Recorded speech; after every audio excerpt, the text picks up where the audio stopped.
You have to dig back in your memory a little bit of world history at the time of Constantine. Remember him? He was an emperor, and the Emperor Constantine. And then it was about 313 or so. He put out an edict that the state religion will now be Christianity, and you were not allowed to believe anything else. Okay. And the intent of that was to bring some more unity to the empire.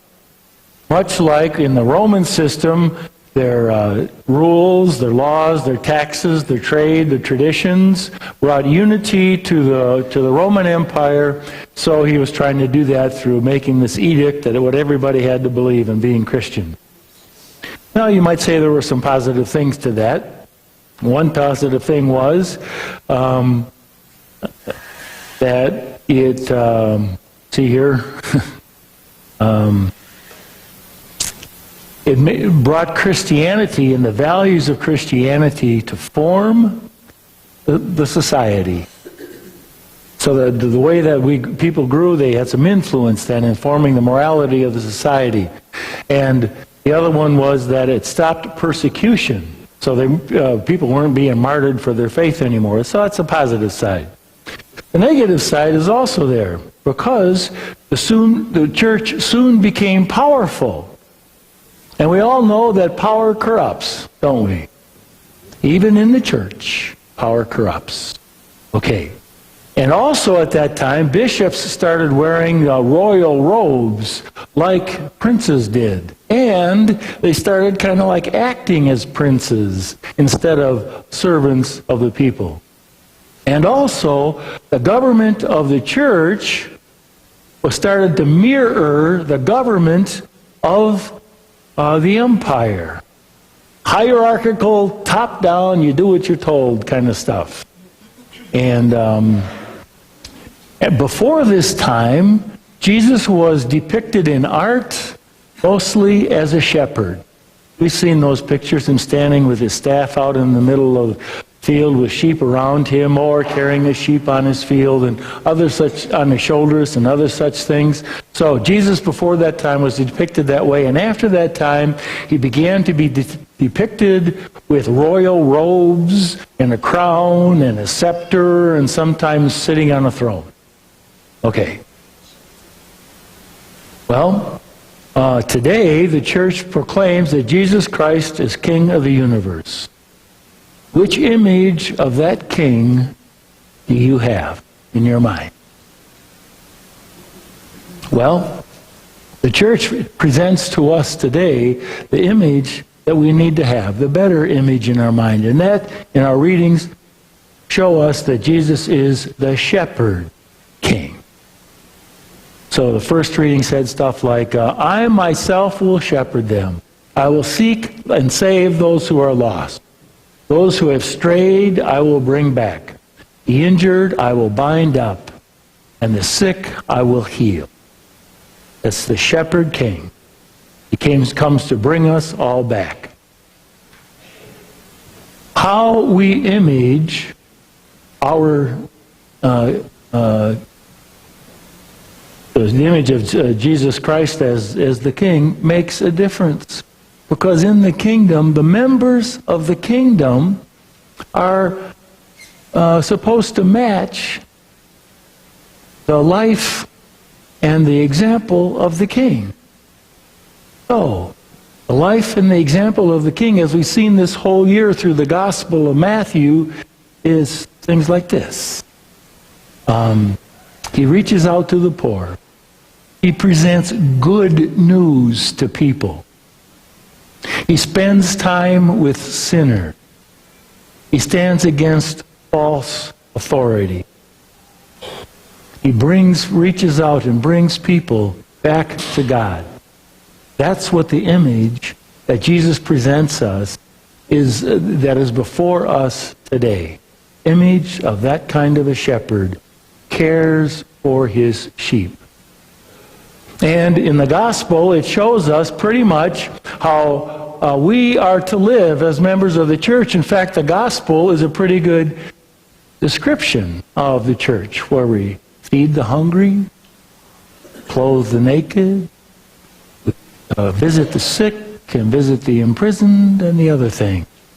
It's what the church is supposed to look like, because we follow that shepherd king, and we are to match his action. So, I found a story that I think kind of does that. So I'd just like you to hear this story. It's about a minister named Max in Fort Lauderdale, Florida. Max became friends with one street person named Archie. Archie had severe gout in each foot and can barely walk. Each day he sells the Fort Lauderdale paper out on the sidewalk. Selling the daily newspaper is his livelihood, whether feeling bad, sick, tired, rain or shine. Archie sells those papers. You see, because he lives in a one-room apartment that rents by the day. He depends on the sale of each day's papers to pay the rent that day and to pay for food and utilities. Well, one day Max met Archie and noticed that Archie had an excited look on his face. He could hardly contain himself. He told Max that he just had to come and see his apartment. He had something to show him. Max was hesitant to go down this darkened area, a very poor section and dangerous section in Fort Lauderdale, but that's where Archie's apartment was, and he knew he had to go. They arrived at the apartment. Archie said that each day he had been saving money. He then threw open the door and held out his arms and said, "Look."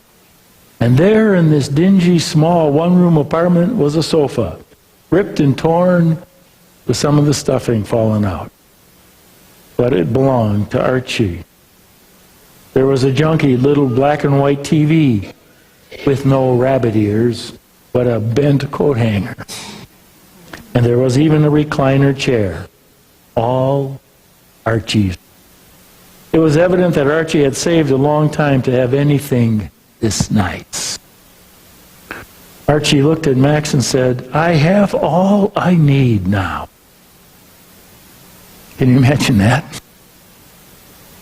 Suddenly, however, Max noticed there stretched out in the recliner was a big old man, a friend of Archie's, and Max recognized him as another street person. Archie didn't mention him, but as big as he was hard not to notice, so Max asked Archie, he said, "Archie, what's he doing here?" Archie said this: "He needs a place to stay.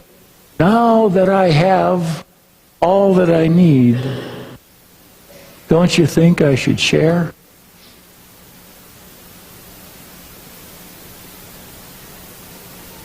Does Archie belong to the kingdom? He does. And we are called to belong to that kingdom, because nobody can send out an edict to make us believe in Jesus Christ. It needs our assent. Yes, I believe. And nobody can make us, in our lifestyle and from our heart, live a moral life and the life of Christ. Nobody can make us follow him by our actions. That requires our consent and assent. Now, we don't have to go looking for the poor, the outcast, the lame, the blind, people who are strangers. They're around us every day.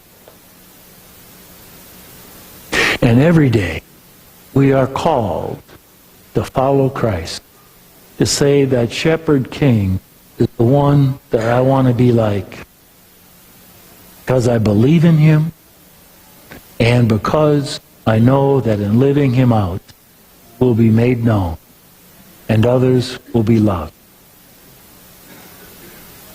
For we are called to that assent, both in faith and in action.